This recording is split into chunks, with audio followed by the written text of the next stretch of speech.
स्वामी को हत्या कला स्त्री। घटना गजपति जिला सदर महकुमा पारलाखेमुंडी स्थित जंगम साईर कांद बोबाड़ी रे फाटी पड़ुला साही कोकई प्रस्तुत थिला। अंत्येष्टि क्रिया पाई बाद्य मध्य आसी जाइथिला। पाख पड़िशा और परिवार वर्ग संतप्त होई कांदु थांती। केवल बाकी थिला शव को शेष यात्रा रे नेबा। ठीक सही समय रे पारलाखेमुंडी थानार दुईटी जीप आसी पहुंचिला। बच्चा बच्चा ऑफिसर मध्य पहुंचिले। समस्ते आबाक ओ आश्चर्य। घरे पड़े रही मृत शव निकट रे उपस्थित समस्ते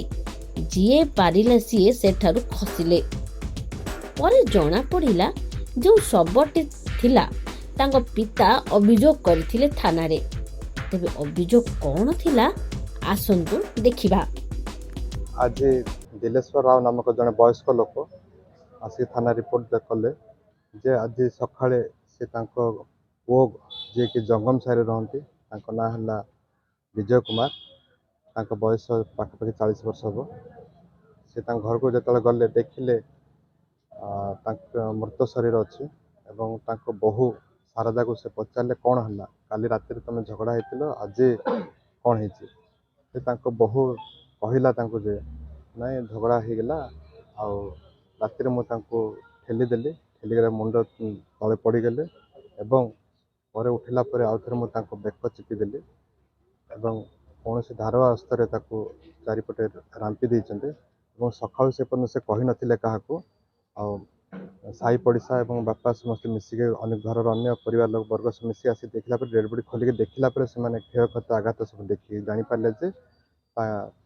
बहु बा शारदा हत्या कर संक्रांत आमर गोटे केस है केस नंबर 374/24 और ये केस रे वर्तमान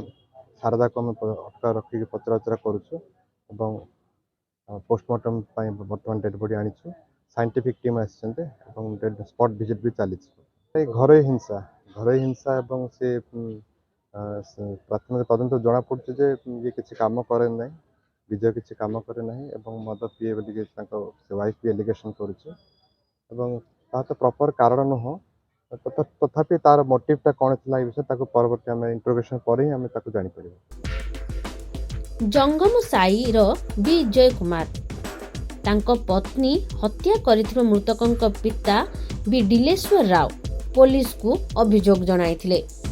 विजयंकर स्त्री बी शारदा कौन से एक धारुआ अस्त्र रे निज स्वामी को मारी देइथिबा अभियोग होइछि। तेबे मृत विजयंकर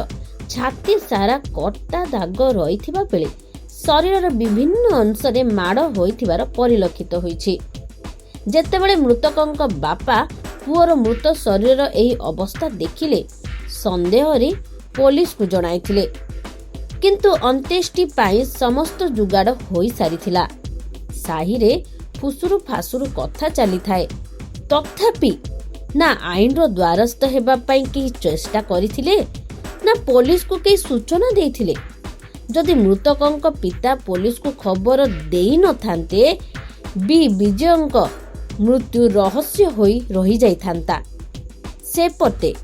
मृतकंक दुई शिशु रहिथिबा बेले पतिहंता स्त्री वर्तमान पुलिस द्वारा अटक रही। तेबे दुई शिशुंक भविष्यत कौन हेबो ताकु नै अंचल रे चर्चा हेउछि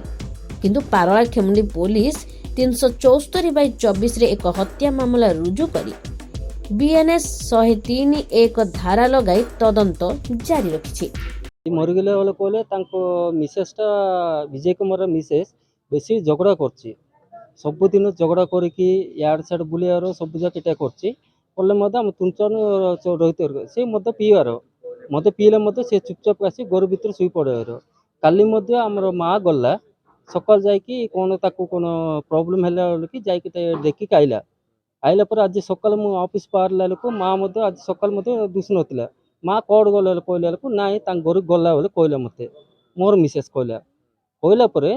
कहल कि तुम पट रहीगली सेठू 15 मिनट पर मु टिफिन खाइला मत सांगे सांगे फोन आइला ना इमती होगला मरीगला बोलिकी मरीगला ये आंटा सब जाक काटा पिरी होगला बोलिकी केतटा मरला ନାଇଁ ସକାଳେ 4ଟା ବେଳକୁ ମରିଗଲା ପରେ ବୋଲିକି ଭାବିଲେ ତାଙ୍କେ ମାତ୍ର ସେଟା 4ଟା ବେଳକୁ ନାହିଁ ରାତି ଏକା ମରିଗଲା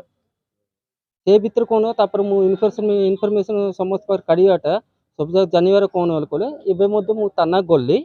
ସେ ସାରଦା ସାଙ୍ଗରେ ମୁଁ କଥା ହେଲି ମୁଁ ତାକୁ ଗୋଟେ କଥାକୁ ମୁଁ ପଚାରିଲି ସେ ମୋର ଭଉଣୀ ହିସାବରେ ଆସିବ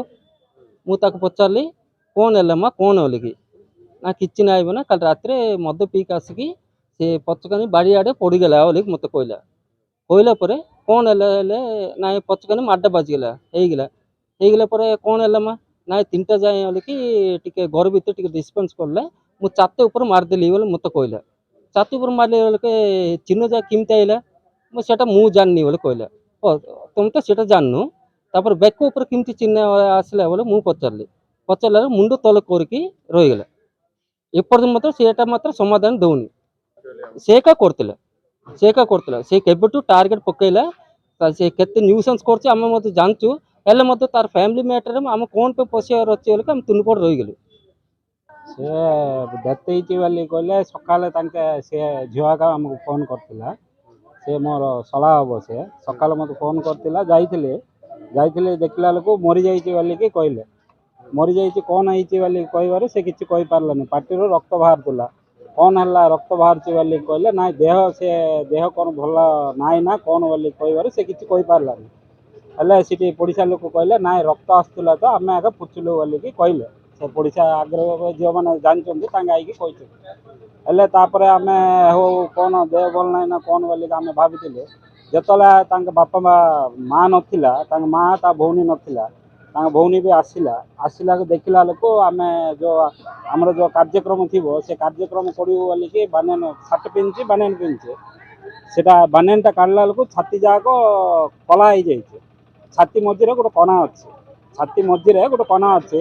ବ୍ଲେଡ୍ରେ କାଟିଦେଲା ପରିଆ ଦେହ ଯାକ କାଟିବା ମାନେ ରାମ୍ପି ଦେଇନା ନା ବ୍ଲେଡ୍ରେ କାଟିଛି ନା ଚୁଞ୍ଚିରେ ଯାହାହେଲେ ବି ରମ୍ପି ଯାକ ଦେହ ଯାକ ହାତ ଯାକ ହେଇଛି ଯେତେବେଳେ ଆମେ କାଢ଼ିଲେ ହେଲେ ବେକ ବି ପୁରା କଳା ହେଇଯାଇଛି ବେକଟା ହେଲେ ଆମେ ଦେଖିଲୁ ଜାଣିଲୁ ଯେ ନାଇଁ ଏଇଟା କ'ଣ ଗୋଟେ ଘଟଣାଟା ଘଟିଯାଇଛି ସଡନ୍ଲି ଏଇଟା ହବନି ବୋଲିକି ସାଙ୍ଗେ ସାଙ୍ଗେ ଆମେ ଥାନାକୁ ଜଣାଇଲୁ ସାର୍ ମାନେ ଆଇଲେ ଦେଖିକି ଆମକୁ ପୋଷ୍ଟମର୍ଟମ୍ କରିବାର ଅଛି ବୋଲି ତାର ସ୍ତ୍ରୀ ଆଉ ଘରେ କିଏ ନଥିଲେ ସାର୍ ତାଙ୍କ ସ୍ତ୍ରୀ ହେଇକି ସ୍ୱାମୀ 2 ଜଣ ଆକା ଥିଲେ ଆଉ ପଡ଼ିଶା ଘର ବି କିଏ ତାଙ୍କ ଘରକୁ ଯିବାର ନାହିଁ ସ୍ୱାମୀ ସ୍ତ୍ରୀ 2 ଜଣ ଆକା ଥିଲେ ଆଉ କିଏ ଘରେ ତ ନଥିଲେ ପୂର୍ବରୁ ବୋଲି କହିଲେ ସେ କିଛି କାମ କରିନି ବୋଲିକି ଯେତେବେଳେ ସେତେବେଳେ ଗାଳି କରିବାର ତାକୁ ମାରିବାର ଏସବୁ ହ୍ୟାଣ୍ଡଲିଂ ହେଉଥିବାର ଆମେ ଥରେ 2 ଥର ଯାଇଥିଲୁ ଆମେ ବି କହିଥିଲୁ ନାଇଁ ଏଇଟା କଲେ ଠିକ୍ ନାହିଁ ବୋଲିକି ଇଏ ବି ଗୋଟେ ଚାକିରି କରୁଛି ଇଏ କିସ ବୋଲିକି ମୋ ପଇସା ମୁଁ କି ପାଇଁ ଦେବି ମୁଁ ଦେଇପାରିବିନି ମୋ ପଇସା ବୋଲିକି ଇଏ ବି କହିବାର ତାଙ୍କର ଯେଉଁ ଚାଷ କାମ କରୁଛନ୍ତି ତାଙ୍କ ବାପା ତାକୁ ପଇସା ଦେବାର ସେ କିସ ଏଇଟା କରିବାର ନହେଲେ ସେ ବାହାରକୁ ଯିବ ଚେନ୍ନାଇ ଫେନ୍ନାଇ ଯିବ ବୋଲି କହିଲେ ସେ 10,000 15,000 ଧରିକି ଆଇବାର ସେ ପଇସା ବି ଲୁଚେଇକି ରଖିଦେବାର ଏଇଟା ବି କେତେ ଦିନ ହେଉଥିଲା ଏବେ ବି ଗୋଟେ ସପ୍ତାହଟି ଥଲେ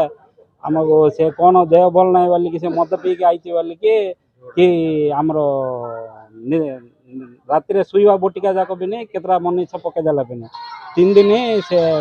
ଶୋଇକି ଆଗ ଅଛି ବି ନେଇ ଯୋଉଟା ଆମର ନାଗଲ ଚଉତି କହିବେ ଚଉତି ଆଗେ ଦିନ ଚଉତି ଦିନ ତା ପରଦିନ 3 ଦିନ ବି ସେ ଘରେ ଶୋଇକି ଆଗ ଥିଲା ବି ନେଇ କ'ଣ ହେଇଛି ବୋଲି ତା ମା ଦେଖିଲା ବେଳକୁ 3 ଦିନ ପରେ ଦେଖିଲା ବେଳକୁ ସେ ଟିକେ ଉଠାଉଠି କରିକି ତା ମା ଟିକେ ଦେହ ଏଇଟା କଲିକି ମେଡ଼ିକାଲକୁ ନେଇକି ସେଲେନ୍ ଦେବାର ଆଉଥରେ ସେଟ୍ ହେଲା ଆଉଥରେ ଏବେ ତା ମା ବି ନଥିଲା ତାଙ୍କ ମାଆର କ'ଣ ତାଙ୍କର ବାପା ମରିଗଲେ ବୋଲିକି ସେ ଗାଁକୁ ପଳାଇଲେ ଘରେ କିଏ ନଥିଲେ ସ୍ୱାମୀ ସ୍ତ୍ରୀ 2 ଜଣ ଗଣ୍ଡଗୋଳ ହେଲେ ଇଏ ମାରିଦେଇଥିବ ସେ ସେଟା ଆକା ଆମର ସେ ଆକା ମାରିଥିବ ବୋଲିକି ଆମେ ଜାଣିଛୁ।